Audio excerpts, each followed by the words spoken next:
Hi friends, welcome to ఇప్పుడు కాకపోతే ఇంకెప్పుడు channel. Please subscribe, share, please comment. GT versus DC today match Ahmedabad pitch. ఈ పిచ్లో 30 మ్యాచ్లు జరగా 13 ఫస్ట్ బ్యాటింగ్, సెకండ్ బ్యాటింగ్ 16 గెలిచాయి. హెడ్ టు హెడ్ చూసుకుంటే 3 మ్యాచెస్ చూడగా ఢిల్లీ 2 విన్, జీటీ 1 విన్.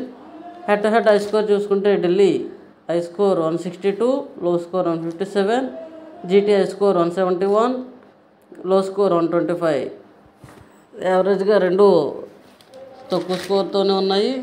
అలాగే ఢిల్లీ టాప్ ఆర్డర్ ప్లేయింగ్ 11 చూసుకుంటే first Prithvi and David Warner good set అయ్యి ఉన్నారు. గుడ్ కాన్ఫిడెన్స్గా ఆడుతున్నారు, బాగానే ఉంది. అలాగే టీ క్రిషర్, Rishabh Pant back to form, T Stubbs, Shai Hope good batting and Axar Patel bowling and batting ఫామ్లో ఉన్నారు. అలాగే స్పిన్ బౌలింగ్ వస్తే కుల్దీప్ యాదవ్, అక్షర్ పటేల్ స్పిన్ అండ్ ఖలీల్ అహ్మద్ కూడా గుడ్ ఫామ్లో ఉన్నారు. స్పిన్ బౌలింగ్ వస్తే Ishant Sharma, Mukesh Kumar good seam bowling, wickets బాగానే తీస్తున్నారు. బౌలింగ్ సూపర్ ఫామ్లో ఉంది జీటీ. అలాగే జీటీ టాప్ ఆర్డర్కి వస్తే సాయి సుదర్శన్, సుమన్ గిల్ ఓపెనింగ్ బాగానే ఉంది.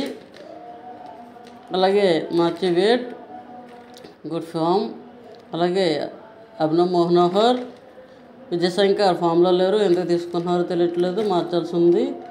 రాహుల్ తెవాటియా గుడ్ బ్యాటింగ్, ఇంకా ఇంప్రూవ్ అవ్వాలి. అలాగే Rashid Khan batting and bowling, last మ్యాచ్లో ఇతని వల్ల మ్యాచ్ గెలవడం జరిగింది. అలాగే నూర్ అహ్మద్ గుడ్ బౌలర్.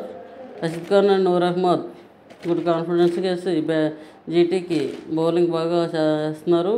అలాగే Umesh Yadav, S Johnson, Mohit Sharma left arm swing bowling good bowling. అలాగే ఈ రెండు టీమ్స్లో ఏది విన్ అవుతుంది అంటున్నారో please comment, please like, please share, please subscribe. Thank you.